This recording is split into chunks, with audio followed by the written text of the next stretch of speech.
100 शब्द प्रति मिनट की गति से डिक्टेशन डिक्टेशन 5 सेकंड से स्टार्ट होगा। Yes start. अध्यक्ष महोदय, मैं सदन का बहुत आभारी हूं कि मुझे आज महत्वपूर्ण समस्या पर अपने विचार व्यक्त करने को कहा गया है।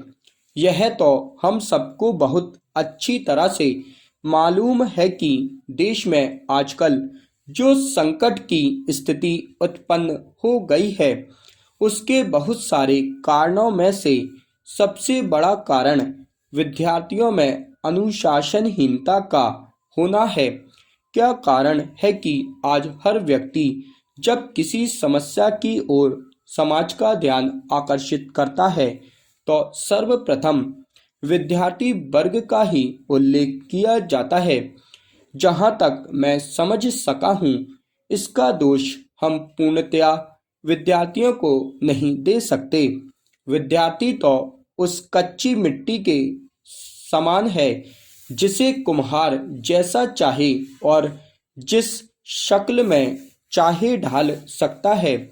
हाँ, आवश्यक है कि कभी-कभी कुम्हार की कुशलता पर उसके वातावरण का असर हो जाता है, जिससे कि उसके द्वारा बनाई गई चीज उतनी खूबसूरत नहीं बन पाती।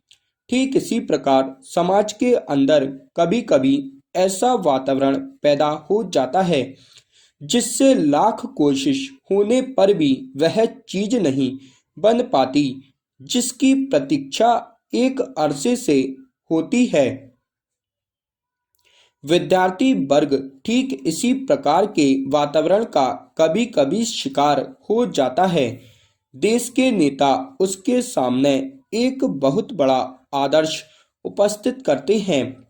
शिक्षक वर्ग भी उतना ही महत्वपूर्ण उदाहरण उसके सामने रखता है।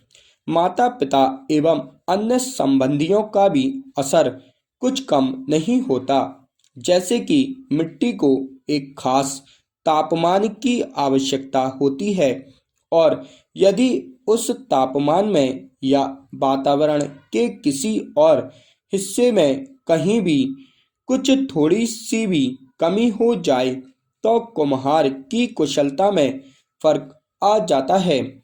ठीक वैसे ही विद्यार्थी वर्ग के सामने उपस्थित किसी भी उदाहरण में कोई भी कमी आ जाए तो उसके सोचने की शक्ति पर ठीक वैसा ही असर हो जाता है। हमारे नेता विद्यार्थियों के सामने यह भाषण और शिक्षा देते नहीं थकते कि जीवन बहुत सादा व्यतीत करना चाहिए, वस्त्रों पर कम से कम ध्यान रखना चाहिए। लेकिन जब इन्हीं नेताओं के अपने जीवन की कुछ ऐसी ही अप्रिय घटनाएं सामने आती हैं जिनके द्वारा उनके इस कथन का समर्थन नहीं हो पाता, फिर आप ही बताएं कि विद्यार्थी किस चीज का अनुसरण करे। मैंने अभी कल ही दैनिक पत्र में पढ़ा कि अमुक अमुक मंत्री के घर में केवल बिजली का बिल उनके आधे वेतन से अधिक है। कुछ और भी ऐसे ही तथ्य सामने आए हैं जिनको देखकर स्वयं अपने आप को धोखा हो जाता है कि आखिर ऐसी कौन सी बात है जिसने हमको इस हालत में पहुंचा दिया है। माँ बाप एवं अन्य संबंधियों का भी ऐसा ही असर हमारे विद्यार्थियों पर होता है।